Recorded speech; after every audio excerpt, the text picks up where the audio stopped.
me fly. Okay, we are live with Warrior Women in Business podcast, episode number 69. I'm really excited about today because at Warrior Women in Business, one of our main focus of Warrior Women in Business is to help women grow financially.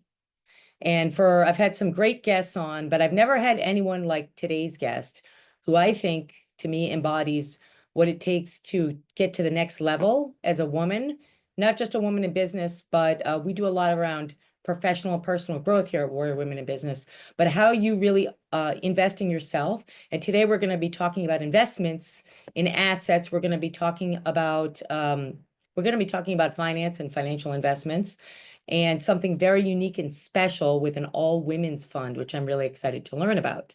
So before we get started, I have a little bit of things to kind of share with you guys, especially if you're new to Warrior Women in Business, a quick intro.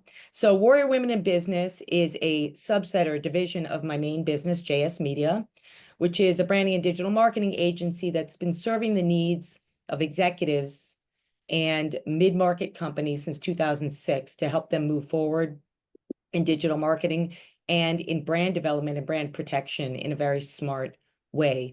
The majority of the clients there have been female. So back in 2016, I started Warrior Women in Business as a podcast, really, a podcast and more of an educational series to support growing female entrepreneurs and women in the arts. My name is Jasmine Sandler, if I forgot to mention that. And so since then, I've been speaking to many women's groups, both in corporate as well as entrepreneurial groups, about kind of what it takes to level up and not just brand themselves, but really build businesses. And for me personally, and for a lot of the members, it's about driving impact as warrior women. So that's Warrior Women in Business. I've been really, really, really lucky to have such amazing guests on this podcast. I've had leaders in government. I've had leaders in entertainment. I've had leaders in law. You name it. My last podcast guest, Chandra Marshall, at Lockheed Martin, is a VP that oversees thousands of people helping to protect our countries, kind of major people. And at the end of the day, they're women. And at the end of the day, we talk about things that affect women. With Chandra, we actually talked a lot about what it's like to be a mom. And it was a great episode. And we talked about how she works in a male-dominated industry and how she prevails in some of the obstacles that she's come across. Warrior Women in Business is really a place for leaders to come and connect with other leaders. And also, Warrior Women in Business as a member organization has a special place for executives. We have an entire executive membership program, mentoring program, and opportunities for executives to share their stories at our events, which we hold primarily in New York City and Beverly Hills. All of those things you can find on our website, warriorwomenbusiness.com. And as part of today's podcast, and then I'm going to jump right into the episode, as part of today's podcast, something special that we're doing, we always do something special, is we are giving away our Warrior Women Classic t-shirt. There's an RSVP link that you'll be able to find to enter into that contest and win a shirt, because it's getting hot and you need a cool, high quality soft tee. So we're giving that away for this podcast. We always do something really fun and unique. So that being said, I want to jump right into today's guest, Patricia Lizarraga. Lizarraga, is that how I say it? Yes, that's fine. Yes, okay, great. So I actually found Patricia because every morning I get up around 5:30, and every morning I look for something interesting. I don't feel that I need to waste a lot of time watching the news. I'm very, very pinpointed. So I got up that morning and I decided to watch financial news. Now, I primarily am looking at marketing things, and it said Women's Fund. So I turned it on, I watched it. I was like, wow, I need to tell my Warrior Women members about this. I need to tell more women about this, because this is what Warrior Women in Business is all about. So I reached out to Patricia and I said, you know what, I have this podcast and I have these women around the world that are very thirsty for information around investing in themselves, growing their businesses, and supporting other women-led companies. Would you be so kind to be on the podcast? We had a conversation, and here she is today. So I'm really, really excited to have her on. When I looked at her background, I was very, very impressed by her background. And I think taking a lead, it really just speaks for itself. Taking a lead as someone taking a lead in finance. I mean, I just got to say, I mean, it sound plain to you, but to me, that's a tough one. And she's really done a lot, not just here in the United States, but also in Latin America. And I'd love for her to share that with us today. She is today the Chief Investment Officer and Managing Partner of Hypatia Women CEO ETF, also known as WCEO. Investing in American public companies with women CEOs. So these are public companies, right? They're traded on the exchanges. They're not small businesses. These are major companies that have female CEOs, which gets me hyper excited. And then with the women CEOs, her investment thesis is women CEOs will outperform, impact, and increase women in leadership. And we all know, if anybody's listened to the podcast and listened to all the leaders that I have on, that women make tremendous moves that drive impact. It doesn't matter if they're in finance or law or marketing, they do. So I'd like to welcome you to the show. That's first of all, and I thank you for coming on. Thank you so much Jasmine, for having me. I love Warrior Women in Business. I love the title of your podcast. And so I'm excited to, it's energetic. I love that about it. Good. It's meant to have energy. Okay. So the first question I have is for those of you, now I love Investopedia personally.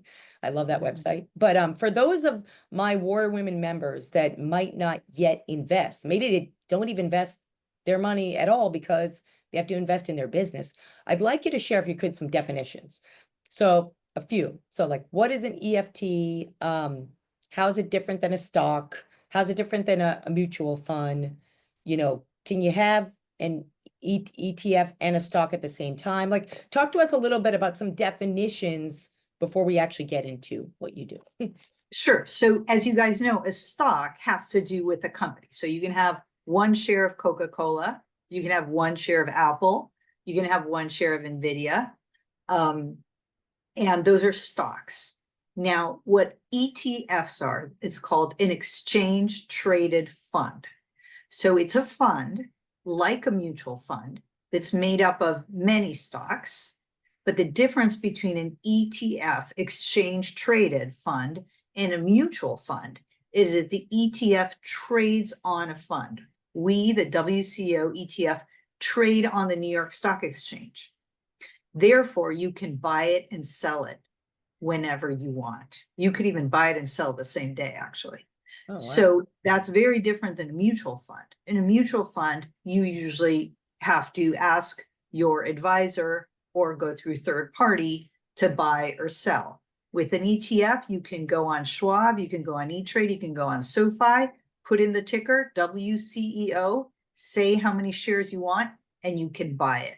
So it trades like a stock, right? But you get the diversification of a mutual fund. And in the WCEO specifically, you get 160 companies. So it is a broadly diversified, you're in every sector. So that is what you want, right? There's two rules in investing, two main rules. One is diversification. So WCEO ETF diversified.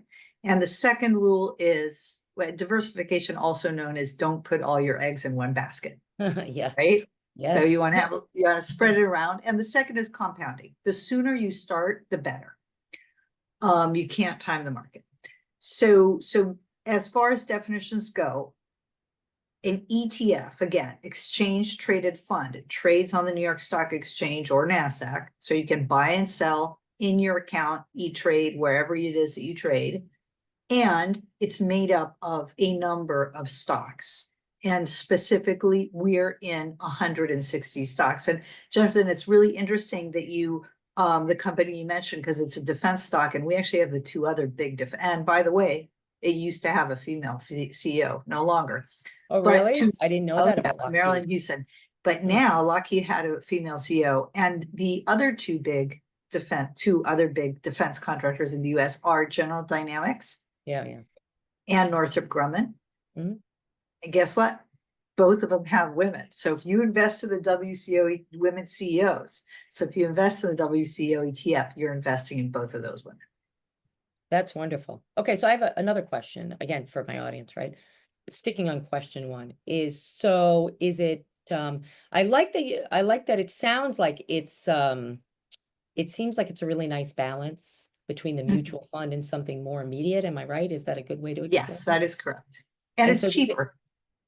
It's And it's cheaper. On average, mutual funds are much more expensive than ETFs. and On it average. sounds like, correct me if I'm wrong, you have more control, no? Than if you're waiting The for investor, right, whoever's the buying it, investor. much more control, because you can, at any given moment, you can say, I don't want it. You put in your order and you get your money the next day. Wow, So it's T+1, like any other stock. that's incredible. So You can get your money back whenever you want. so the changes in the growth of the fund, so does it generally perform better than something like, let's say, like an aggressive mutual fund? And if so, why? Okay, so our investment thesis is that women CEOs will outperform. Okay. The reason why we believe women CEOs will outperform is because, and it's not me saying it, it's Warren Buffett is saying it, right? Warren Buffett says there are impediments to women moving forward. McKinsey says there are impediments to women in the workforce. So because they have those impediments, it's harder for them to get to the top. So by definition, Right. the ones that do have to be better than the ones that don't, That right? makes sense. Yeah. Because they have to go over bigger hurdles. Yeah. It's like it's like as if the 100-yard dash would beat the hurdles.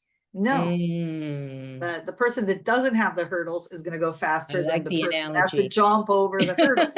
But what if the runner that's jumping over the hurdles still beats the runner that And it's doesn't not have the performing well. hurdles? On average, the average score, that's what we're saying is going on here, because women have more hurdles. So if you can deliver that female factor, right, just the fact that she's a woman, you should have outperformance. So we believe that our investment thesis is that our ETF will outperform its benchmark. Now, so that is what we believe. Okay, got it. Well, it makes sense. Okay, so I'm going to move on to the next question, right? Sure. Let's talk about, I always talk to my guests about their experience. I mean, you didn't just land in this world, right? Where you are today, you've done a lot and you've worked hard, and I'm sure you've had to hurdle like we all have, and we all do. So let's talk about your experience in asset management and growth. Well, first of all, I want to know how you got into this banking in the first place. For those that might be interested in careers, because remember, in Warrior Women in Business, we have younger people too, you know. Sure. And then you know, what's it like in being an asset manager? What's it like to take control of your finances in a way that you're almost like you're leading women? That's very interesting. If you could share a little bit about your background and like your choice of the field, and then another thing that a lot of our members and audience attendees want to know at our events is something, places where you've made hard decisions, like any one or two maybe times you made a hard decision that have helped you to get to where you are today. Sure. So I'll start at the very beginning. I love math. I loved math as a child. Today, more women excel at math than men do. And I owned it. And but when Impressive you in get into itself. the upper math levels, it becomes very, very removed from reality. And so when I got to college, I took I thought I was going to be an archaeology major. And I took an economics class just to check it out. And it was merging math with the real world. Right. So economics, sure. So I fell in love with that concept of using mathematical skills to analyze what's happening in the real world. And then there was only one class in my university that had to do with financial markets. And my roommate convinced me to take it. So I said, okay, because I was an econ major. I was not about finance. And I loved it. And I loved the professor, and I fell in love. So I started working in the financial services industry in M&A right from the beginning. And as my career progressed, and it was, 15, 18 years into it, I had never had a female client. Because think Yeah. about it, investment bankers, their clients are CEOs, CFOs, and so there were no women at the time. This is, talking 20 years ago, very few. And all of a sudden I had a female client. And it just changed my world. I was like, you know what? I want more clients like her. I had an epiphany, more female clients, kind of like when, Tom Cruise and Jerry Maguire's like, less clients. Oh Like, my no, God, I am so Jerry Maguire. But go ahead. so That's my Jerry movie. Maguire, I'm so I was sorry. like, more female clients. That's what I want. Yeah. But the only way to do that was to start my own company. So that's Yeah. where I took the risk. That's where I jumped on into the void in 2007, right before the financial Right meltdown. before the fall. Wow. Interesting. But fast forward, so I was always about investing in women. And I had that theory back in 2007 because I started seeing, when I started looking for these female decision makers, I was just seeing these real outperformers. So I said, okay, I'm going to invest in women. But then if you fast forward, I realized and I started investing in early stage. I was an investor in Golden Seeds. I'm an investor in Portfolio. I love how women invest. And I am an investor. I invest in all those funds and I would invest in more. But there's an issue. That's a small part of your portfolio, number one, right? Your alternatives. And Yeah, number two, it's only for accredited investors. So what you're saying is that yes, that's also true. unless you're rich, you can't Yeah. invest in women. Right. And That's been a big problem. and that really bothered me. I'm Yeah. like, why can only rich women invest in women? Why can't the rest of us invest in women? And I said, I'm going to design a financial product that first of all shows that women outperform, and two, lets every woman who wants to invest in women, right? So think about it. If you're if you're in college, you can go open up a SoFi account and you can buy one share of WCEO and it's $27 today. It was at 34 at some point, but now it's, market's not helping us. Yeah. But if you're in your 20s and you're starting to accumulate some assets and you have $100,000 in your account, then maybe you can buy $3,000 or $4,000 of WCEO ETF. And if you are that accredited investor and you have $1 million in your investment account, it could be your IRA, it could be savings, I don't know, then maybe you want to put in a little bit more, 40, 50,000. So what the WCEO allows women to do is it doesn't matter how much money you have, you can be a part of it. This is not about wealthy women only. Now, again, I am all for early stage investor. I am an investor in each of those funds I met. I have put my money in. I put my money where my mouth is. But I want something that everybody can do. This is about the democratization, right? Think about it. Every adult woman in the United States, I believe, should own at least one share. Because if not, your portfolio, by definition, is 95% men CEOs or 98%, above 95%. So I ask you, is that on purpose? Right. Here we are talking about women all day long, women this, women that. How much of your money is invested in women? Leadership. And leadership is the whole key. Yeah. Women in leadership. And it's so easy to do it with the WCEO. There's never existed. It doesn't exist anywhere else in the world. You can only do it in the United States of America. And I'll say something else about the United States of America. The United States of America is a land of creativity, and it's a land of entrepreneurship, and it's a land of making the world be the way you want it to be. Of course it is. It's the culture of the United States that leads the world. As the Arts and Culture Network board director here, I mean, it is creativity and we can make these changes.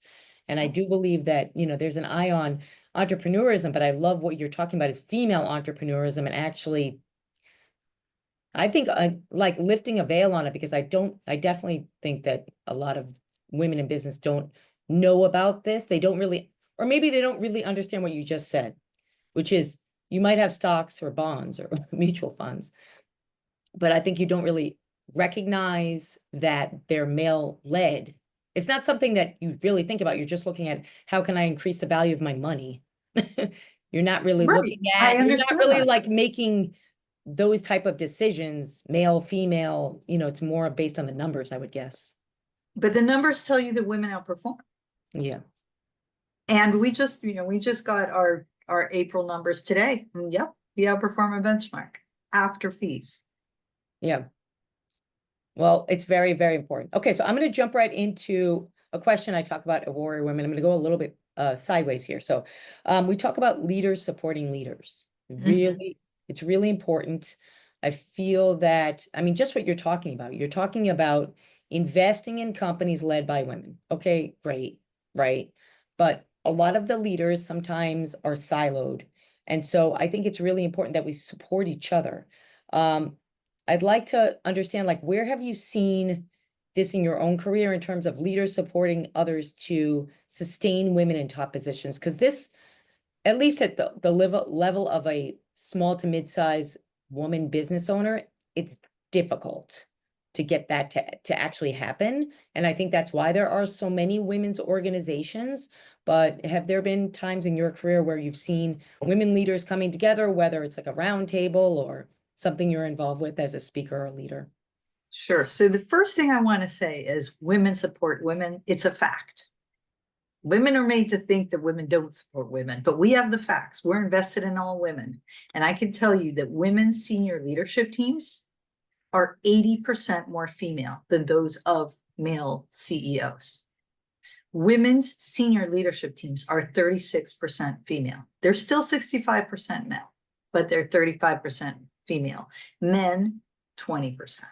So women support women almost twice as much as men do. Is that a surprise? No.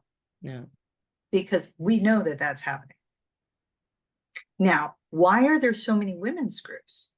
Because in most organizations, it's still mainly men in leadership. Yeah. And so we try to turn to each other. But the facts of the matter are that women support women. And that's why we need to invest in them. Because if there's more women CEOs, women will rise. Women will and do. The facts are telling us that women are transforming the corporate talent pipeline. Yeah. Right. So that is what we need to invest in. And it's small, and it's startups as well. But again, startups are not appropriate for for most people in the United States to invest in. But everybody should be invested in the US stock market, and really everybody is, right? It's rare today that somebody would stay in their job forever, right? So you probably have an IRA, an individual retirement account, because that's what you got when you left your last company. It turned in your 401k went into an IRA. Right. You have the choice. You have the choice to put some of that to work. Yeah. To accelerate this change. Well, I think that you've answered some of the other questions. So you talked a little bit about what the fund does. I'd be interested to know how you choose the companies, and if the female leaders of these companies, are they involved? I mean, in the fund itself, do they communicate? The short answer, does that work? So first of all, we choose all the women. The only criteria we have is size. Their companies have to be worth more than $500 million. Okay. Because again, this is not a company of small, this is not a fund of small, volatile, risky companies. We're trying to make it, in that publicly traded equities investment. So all there is size. What we do is our allocation out. So the way we weight the stocks is what gives you the female factor, because we eliminate size and industry as a factor. So we're delivering the female factor. Now, of those 160 women CEOs, I will say I've talked about a dozen, maybe a dozen of them. We've interviewed, we have an interview program with them. And I think on our third, and some of them are more involved than others. And some of them are great. I'm going to point to Jill Evenko at Chart Industries. One of the most amazing CEOs I've ever met, and one of the most engaged and engaging and just generous with her time, even though she runs a $10 billion company. So those are examples of women that I know are supporting women. I asked her to introduce me as people that she would think was interested in. Oh my God, she, not only that, she got me speaking engagements. She introduced me to, CEOs of Awesome. companies that were 10 times the size of her company. I mean, she's, I wish she was my little sister. She sounds like a great person, I'll tell you that. She is, buy stock even, I mean, but you don't have to take a risk with one stock. You can buy the WCEO and then you get exposure to her. Yeah, it's wonderful. So you talked about your investment thesis a lot, quite a bit up front, right? And so talk about a little bit more. So if somebody's, I mean, I understand the sellable points here quite a bit, but in terms of so let's say there's a woman who, is doing traditional investing, right? So she has a stockbroker, she has somebody, that she's relying on, or maybe she's really involved and she's educating herself, but she also has someone that's managing her wealth for her, right? So what are some of the impacts that you think she would want to know about further than what you talked about for her to start to diversify? You talked, the word diversify obviously is very important, for her to start to diversify into that. And how do you think she could look at this as something that might be a little bit different? And what are some resources that she could look at to learn from? So first of all, if your portfolio is being managed by a third person, Yeah. you probably already have a well-diversified portfolio because you have a professional managing it. And therefore you'll probably have some large cap, you'll probably have some mid cap, and you'll probably have some small cap. The WCEO is considered a small cap allocation, not because we're invested in small cap, but because we equally weight it. So that's what Morningstar and Schwab tell us, that that's the category they've put us in. So that's what you would ask your advisor. You'd say, well, what do I have? What percentage of my portfolio is in small cap? Let's say it's 3%. That's what you would say. Well, can I put part of that into the WCO? And then your advisor might say, but that's an unproven theory. We have 8 years of data and 2 years of trading data, but I've gotten that from advisors. Oh, that's an unproven theory. That's all those studies that talk about it, they've been debunked. Well, you then have to put your foot down. That's number one. Number two, they might tell you that the fund is too small. Right. And that's something that is a misconception, that ETFs that are small are illiquid, because it's not true. ETFs are as liquid as their underlying securities, because we're traded by Citadel. Citadel is the biggest US equities trader in the world. And they, obviously we're trading big companies. So there is no liquidity. That's an argument that we've heard, but it's just not right. So if you're talking to a third parties, that's what you would say. You'd say, you know what, I'd like to change out my small cap. Well, but you don't have any small cap. Well, then I want to buy some small cap. And like you said, you could change it at any time. It doesn't sound like you're in the game for a lot. You don't need to be, but if you're doing well, I mean, you could stay there, right? Does that sound about accurate? We're outperforming our benchmark. So the fact of the matter is, if you bought the WCO a year ago and got rid of your small cap, you would be doing better than if you didn't. If you invested in women in the category that we told you to, you would be very, very, very happy. Okay, great. Okay, got it. Okay. You would be happy. And I guess I have another quick question that I'm going to jump on. So then again, I'm just being extremely practical. So then the broker, right, in this instance, let's say if you have a broker, but the broker would benefit just as much, right? Actually, maybe not. And that is another part of the problem, because sometimes ETFs are if you're being charged on your asset base, right? So if you have, X amount of money, you get charged a percentage of that every year in basis points. Sometimes in large portfolios, ETFs are carved out of that. So there could be an incentive for your broker not to want you to do it because they don't make any money on it. Oh, But in a smaller portfolio, that's probably not true, and so they'd be indifferent. okay.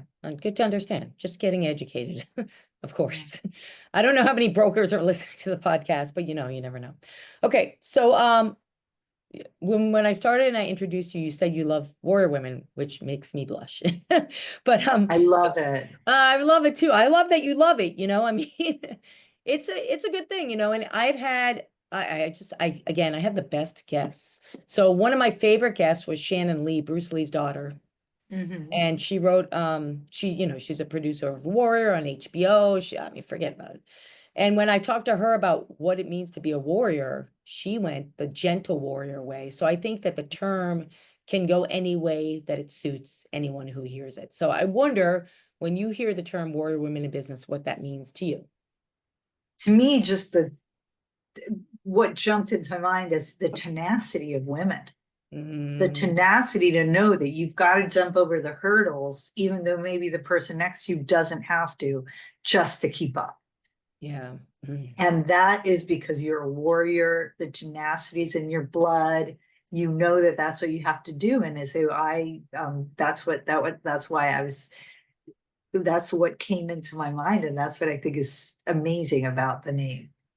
Thank you. It seems to have a really good recall around that. I think that women have that tenacity is a key. I was speaking at I forget which conference. I think it was NAM, and we had all women. I speak a lot in the music industry, and we had a panel of all female leaders and educators in the music industry, and they asked me what it is that what one word I would say to women that want to get into that industry, which is very male dominated. And I said, resilience, like, that's it. Resilience and tenacity. I think they really go hand in hand to be a woman. Yeah. And I love it. And every industry is male dominated. Well, most, yes, I would agree. Every single one. Yeah. Yep. The women that, at least in the public markets, the industry that is least male dominated is the biotechnology industry. How funny. I've had a lot of clients in that industry. That's interesting. I was thinking fashion, but I'm probably wrong.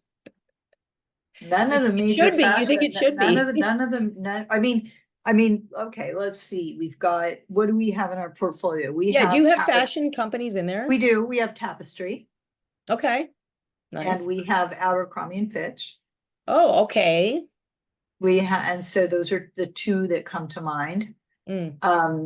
But I think, I know that the CEO of Chanel is a woman, Lena Nair, but I believe that for the other fashion houses, they're men. I think Valentino might have had a female CEO for a while. But the fashion industry is not dominated by women. It is not at any level, not at the designer level, and not at I guess now that I think about the designers, not at the men. business level either. Yeah, interesting. Okay, so I'm gonna keep going. So okay, I love that you talked about the 20-year-old. That's because Warrior Women is split between entrepreneur members, artist members, I'm also an artist, and executives, right? So I like that you talked about starting when you're young and the $27, right? So I guess overall, I wanted to ask, why is it important to act now instead of, like sometimes with investment decisions, especially when you're a business owner, we have a lot of investment decisions, and it's not in stocks. It's in our people.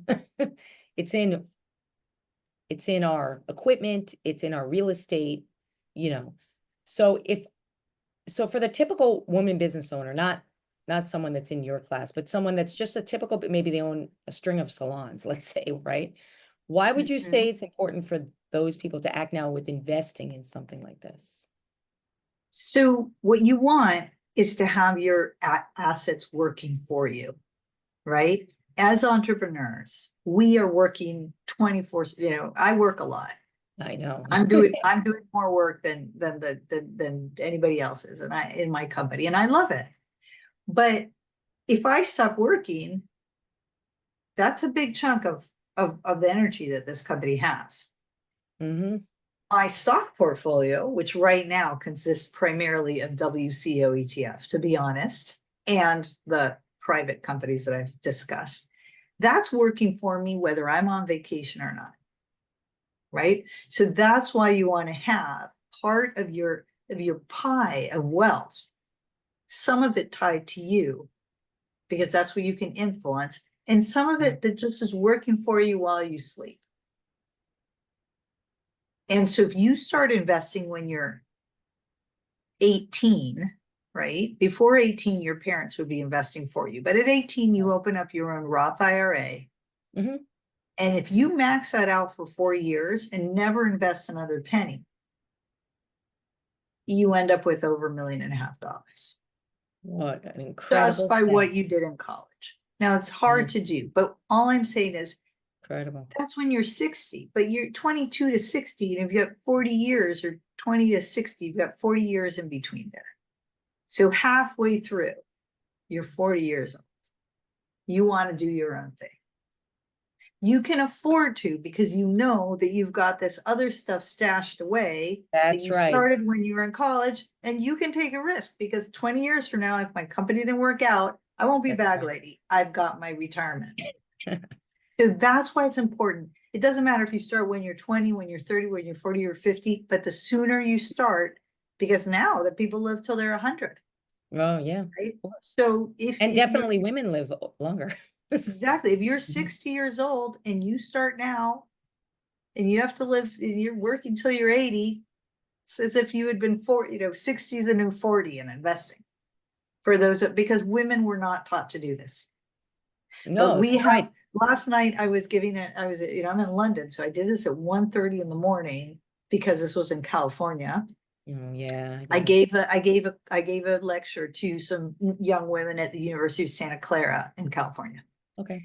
And it's something that we give to college aged women. It's called the Hypatia Investathon.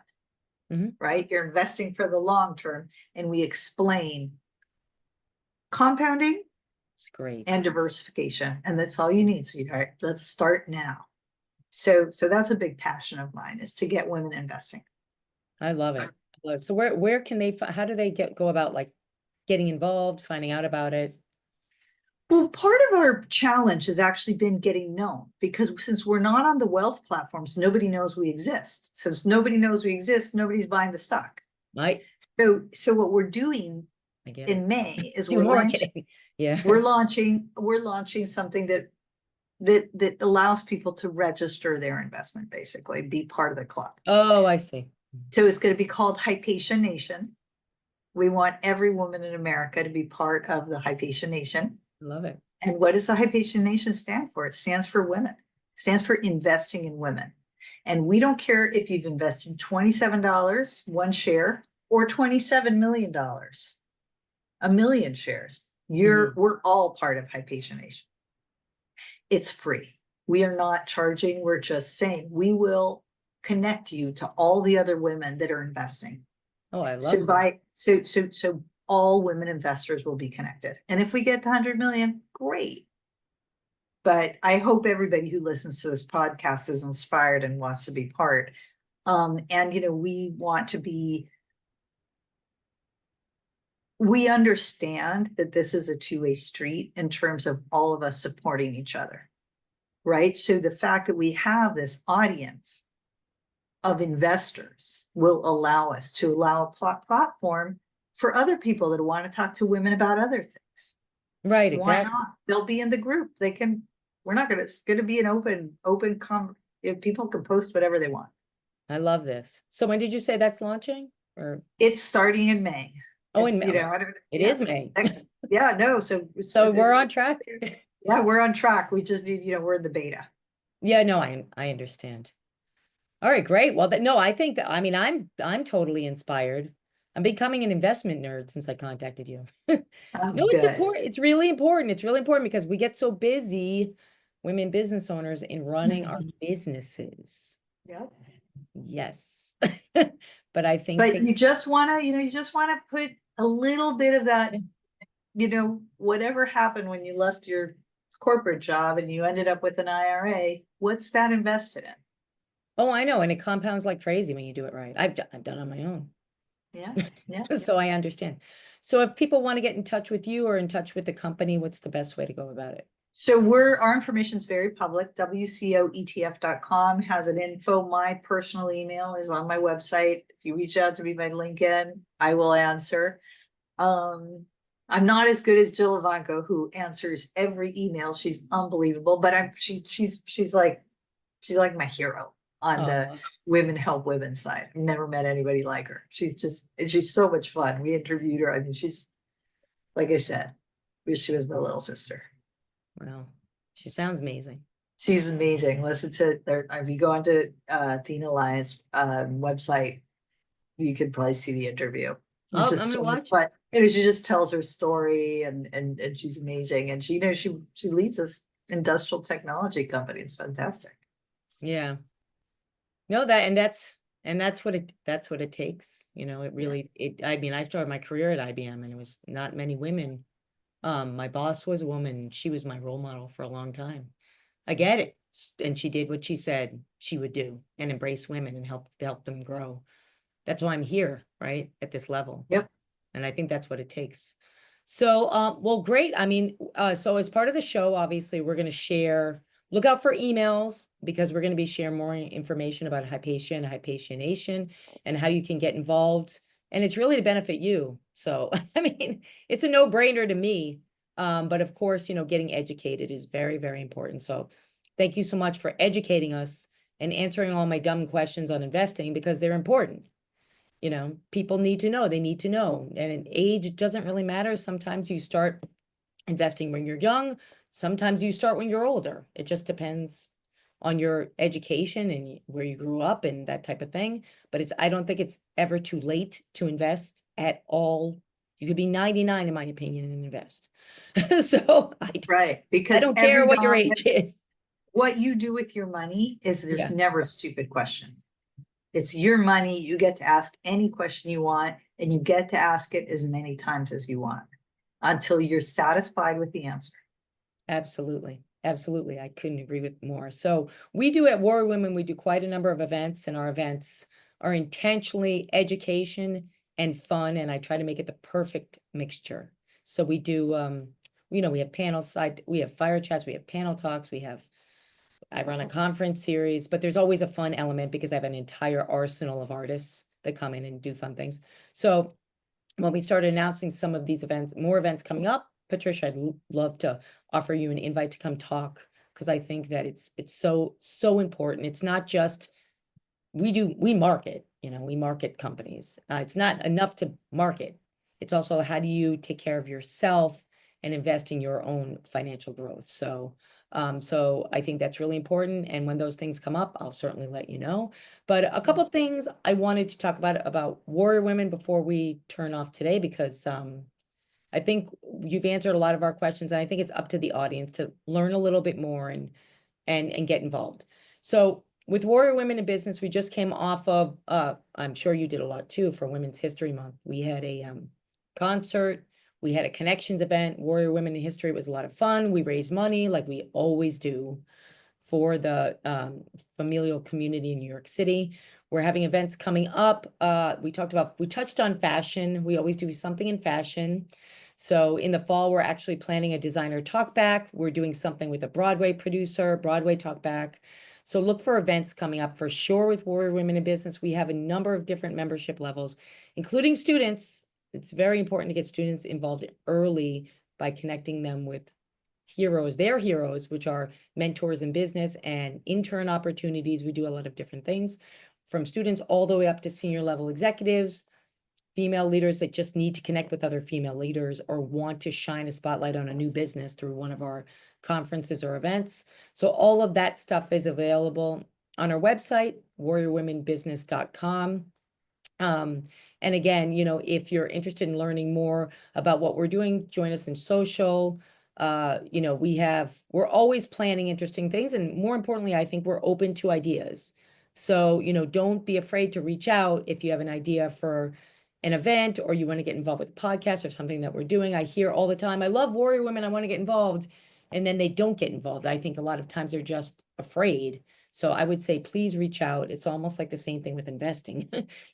Don't be afraid to invest. Don't be afraid to reach out, because we need to lift up women that are, want to become strong women in business, want to become female CEOs in public led companies. I mean, I know I do. So please reach out to Warrior Women in Business. If you want to get in touch, you want to get involved with our events, you want to connect with any of our guests, please do reach out at warriorwomeninbusiness.com. And please do reach out to Patricia and her firm, Hypatia, and get involved with Hypatia Nation. Look out for the advancements that she's making. I think I reached out to, it seems like less than a month ago. And wow, her company is making movements so fast. So getting involved with a company like hers, that it's an accelerator, would be a very smart thing. Thank you. Thank you so much. Yeah. So do you have any other comments or advice you'd like to add? Just, thank you so much for having me. Thank you for the opportunity to talk to your followers. And remember WCEOETF.com. That's where you're going to see the pictures of all the women that you're investing in. That is going to be where you get inspired, and it's super easy to do. It really is. And together we can really change the face of leadership in the United States. And that's, I think, what we all want is a level playing field. Oh, absolutely. Absolutely. Absolutely. And I think my Warrior Women should start sharing their stories after they invest. I know I will. Absolutely. I will. So again, thank you so much for your time. I know there's a big time difference, so I appreciate you coming on with all your travel and all the busy things that you're doing, and hope to have you on again, or more importantly, be a part of one of our events, which are really drive the most impact I see with our members. Super. Thank you. You're welcome. Okay, so that's it. I'm Jasmine Sandler, CEO of JS Media and Warrior Women in Business, signing off for episode 69, and look forward to meeting all of you in the next podcast or the next event. Take care.